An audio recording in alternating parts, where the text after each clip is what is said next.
people start to realize that that dream being sold to them is not real.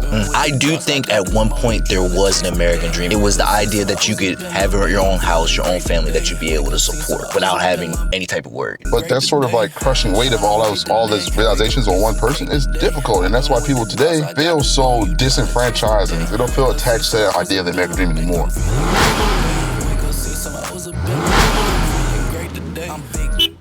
So I guess the thing we're talking about, just the millennial crazy life that we titled it. You know what I'm saying? We've been through so much stuff in a short amount of time. What did we say? It was we had like 20 once in a lifetime experiences. If you think like the millennial timeline and Gen Z timeline starts in 81 till now. That's only what, 40 years or so? Yeah, So yeah, you're not, in 40 years you're seeing so much shit happen. 2 economic recessions, because we're in one right now. I mean, you have the global pandemic, you have all these wars, you have tons and tons of social unrest, you have these social movements, you have the protests here and there, all this stuff going on.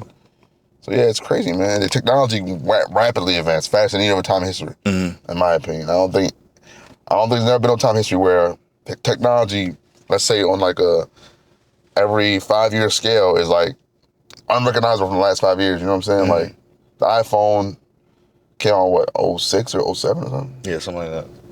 By 2012, it's like everybody has one. Yeah.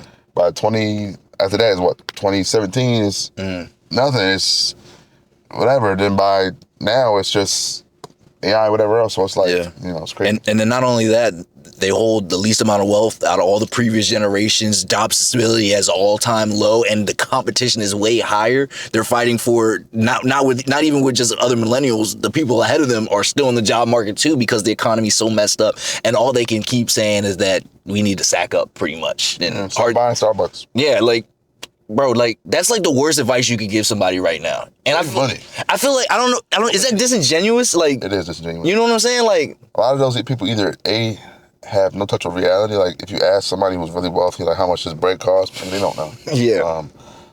Or they're just like, it's just like they're incapable. I think a lot of boomers or people that are older are incapable of seeing things outside of their own lens of reference. So they don't understand. Like, the world has changed. I mean, just give a quick example before we watch the video of how how wages have not changed. And I watched a video of a guy, he had a Rolex Daytona he bought in the 60s. He bought it to an auction to sell it because he was like, I don't need it. I want to sell it. I think it was off like $400K for it because it's a rare watch. It's a Daytona. It's from the 60s. It had the papers, all that. It was pristine. He wore it a few times. He said he bought it off 1 month's salary in the military. What? 1 month serving in Vietnam, he bought it. Are you serious? He spent like, I think he spent like a couple $100, $600 for it or something like that. Now, here's how messed up stuff is now though, because even if you do for inflation, the watch will only cost a few grand today. But they don't. The Daytona could easily range you, I think minimum for them you're paying $75K or more, $100K for more. So like, inflation is rising, wages have not really risen with them at the same rate. Yeah, at the same rate, And rents skyrocketed, wages have not gone with them at all. So it's rough, man. And you gotta blame boomers for it. We gotta blame them? They to blame? Like, for real? Was genuinely, for a lot of reasons, easier. I'm gonna be honest. But they would argue with, they're gonna, but the people they put in power sacrificed the long-term future for everybody else for the economic prosperity of now. The people that are born, like, think about all the boomers that are around today, right? Donald Trump, he was born in 46. He's a literal baby boomer. He was born the first year of that shit. George Bush, all these presidents, whatever else. All the people you're looking at that are in power that are doing these bad things, most of them are baby boomers. I mean. So it's like, not saying that you're inherently bad if you're older than me, obviously not, but like, the whole idea of this whole like trickle-down economy and all this stuff is, just work really hard and you'll make it, because that's the righteous thing to do. It's virtue and working hard. In reality, it was a mythos put in place so that they could have you busting your ass while they transferring the wealth from the bottom to the top and not trickling down nothing. Yeah, you're right. You know what I'm saying? Yeah. Let's play the video, man. But yeah, man, this is crazy, man. I don't know who to blame and what to do. Let's see what they talking Let's about. blame all these people that are older. They screwed us. Yeah. My favorite part about 2026 is that we're just doing a complete 180 because a lot of us graduated into the financial crisis, finally became, financially independent right in time for a global pandemic. Our highest earning years have now been completely disrupted by AI, where they're replacing like half the jobs that we spent a decade learning.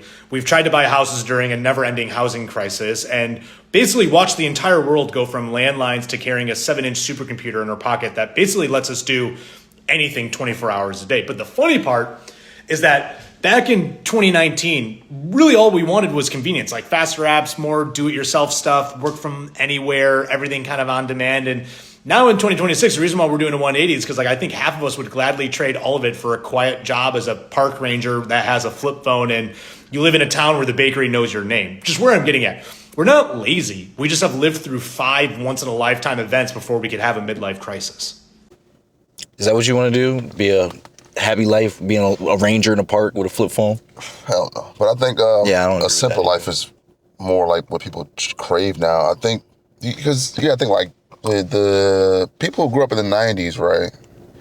The 90s was a decade of like endless optimism, right? Mm-hmm. The 90s began with the Soviet Union collapsing. So the final adversary of the U.S. is vanquished. The U.S. stands alone as the superpower in the world, right? You have this aura of like economic prosperity, technology is advancing, but not too crazy, CDs, whatever else. You have like the music, you have people, and the movies. You have racism is sort of to some people seemingly going away finally. You have like this whole journey to the new millennium, the year 2000 is a fresh start. We're here. America's the superpower. There's no one in front of us, no one behind us. We have it all together. We're gonna usher in a new path of world peace for everyone. And everyone's gonna be great. They're gonna make good money. We're all gonna be fine. College is now becoming a little bit more like affordable. People understand it. It's becoming a part of life. People are now aspiring to be greater. They want to be white collar workers. They want to make a lot of money. They want to be living penthouse life in New York and all this stuff. And then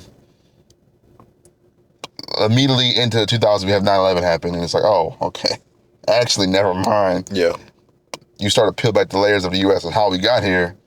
It was on the backs of a lot of people who are now trying to get their revenge on us, And then it slips away because people start to realize, like, oh, well, this American dream we try to fight for and we want it so bad, and it's seemingly here for us. It's not really a thing. Like we work our asses off, and the money just goes up and up, and we never really reap our benefits of it. Was it ever a thing, or no? No. So they always lie to us. Yeah, of course. Damn. Do you really think that just working hard and being a good person will get you far in life? Yeah. It might get you somewhere. It probably had you better off than like a peasant in medieval times, but the whole mythos of like anybody can go from poor to rich in the U.S. I think anybody can. Theoretically, on paper. I think anybody could. On paper. I'm not saying that it wouldn't. I'm not saying it wouldn't be hard or difficult for some person versus easier for someone with more opportunities. That's not what I'm saying. So what are you saying? Because it's not easy to go from something little nothing to something anyway. So what are you saying? But the idea that just anybody can do it, just off the virtuous nature of hard labor, and the hard labor is it's patriotic in a way. To be American, you gotta work hard what you want. That's not how it works, and slowly but surely. So what is it? You have to either be extremely lucky. Oh, I knew you was gonna say that shit. Extremely lucky. I'm listening. That means you're either born with abnormal abilities to do something like sing, dance, paint. Even then, you got to be found, or athleticism, whatever else.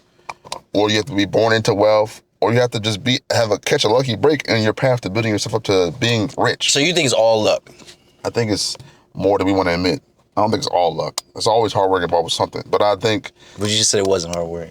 No. I said the idea of solely working hard. I'm being an ass. It's not going to work. I got you. The idea of solely working hard. I'm with you. Can get you from here to here. It's not going to work. And even if it does get you from here to here, the people that's already here, that's been here, old money-wise, ain't going to fuck with you when you get there. So it don't even matter. You know what I'm saying?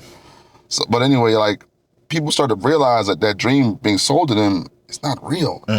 And 2008 shows that in the biggest, clearest way, because the people who caused this economic downturn, the firms who agreed to these subprime loans and all that stuff, face no punishment.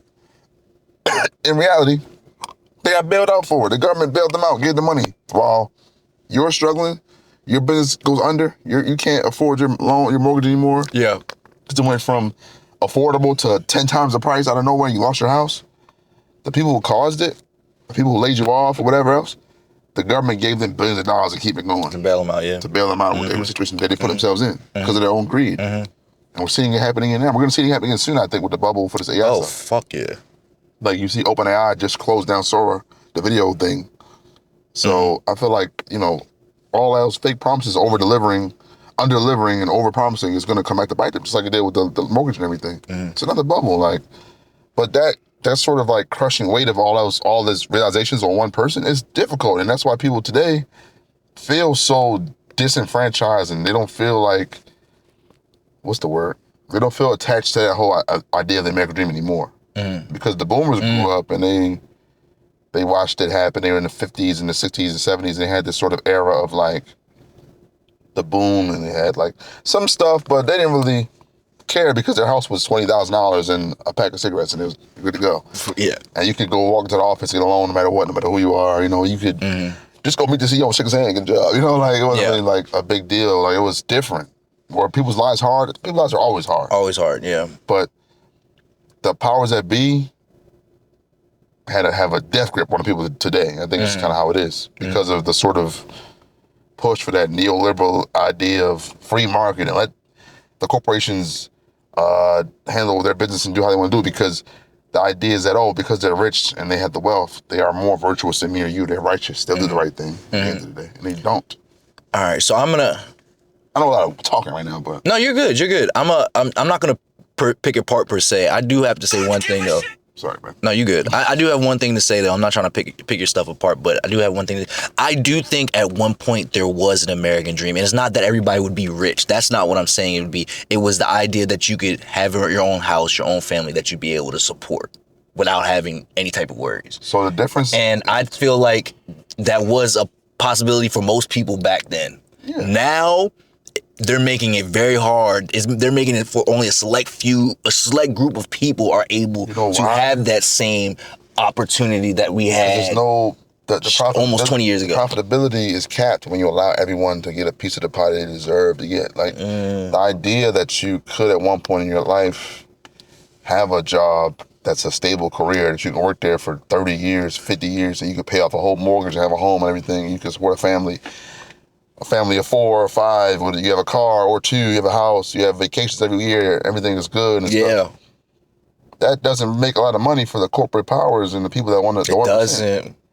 The money comes from squeezing everything out of the orange, not cut the orange in half, drink juice here and there, you know what I'm saying? So they just got even more greedy out of nowhere? Neoliberalism, yes. The whole idea, like there were safeguards in place that made corporations and made companies do the right thing by their workers more often than not. There were things in place that were there for that. Benefits, all benefits, the livable wage, scaling your wage with inflation, stuff like that was in place. But once you take away the regulations and you let the corporations decide, they're not going to decide the best thing for people. They're going to decide the best thing for their pockets. That's why you have people outsourcing work to overseas. You have factories leaving here and going to Mexico or wherever else to build cars, or the steel work or concrete work, all that stuff that's cheaper. Stuff that built entire cities. Detroit built on the back of car manufacturing. Baltimore built on the back of steel and port work. That stuff got outsourced, took out of our communities, black and white, and it was sent overseas or to other countries or where it was cheaper, and those people had to suffer for it. And then I also think a big part of it too is, like you said earlier, the dream was not to be rich. I think the dream became to be rich because of America's obscene wealth, and our wealth just like boomed from the 80s onwards, where it's like now it's not just about doing well, it's about doing the best, it's about being rich, being that 1% of people. So then once you get everybody on this in their mindset that they can, I'll just work hard. I mean, if I just work hard and do what the rich guy says, I'll be like him one day. And that's all he wants you to do now, because now you're just going to do whatever the hell you say, because you're You fiending for it, you thirsty. Like, you don't even know that he was born into that shit. He never had to work hard for it anyway. Yeah. Or he got a lucky ass break because he knew somebody who knew somebody or whatever else. You know what I'm saying? Or, you know, so it is what it is. And now here we are. So you're right. It wasn't always to be rich. It was just to have your own. Be independent enough and have enough money to take your kids to the beach or Disney World or something once in a while. Once twice a year. You could pay for their school and you could do whatever you got to do for your family. You had 2 reliable vehicles or 1 reliable vehicle in the house and everybody was good. I could stay home and work. And take care of the house. And that was good enough. But then it shifted to like, we're doing good, but I'm going to be rich. I see rich people all the time. Like, they didn't start putting rich people on TV to the 80s. You know what I'm saying? Like, I'm talking about like, what was the show called? Like the older one before all that shit. Was it the Twilight Zone? No, like a rich. Shut up. It was like the something of rich people, like the life and something. I know what you're talking about. Show. Yeah, I know what you're talking about. It's like one of the first of those type of shows where it exposed the average household to what the wealthy live like. Yeah, like, it's like Baddies or something, right? Same. The DNA's there. Yeah, I got you. I ain't tryna wait the day. Wake up, get some cake today. I've been with the I got this money, tryna chase the day. Wake up, see some O's up in my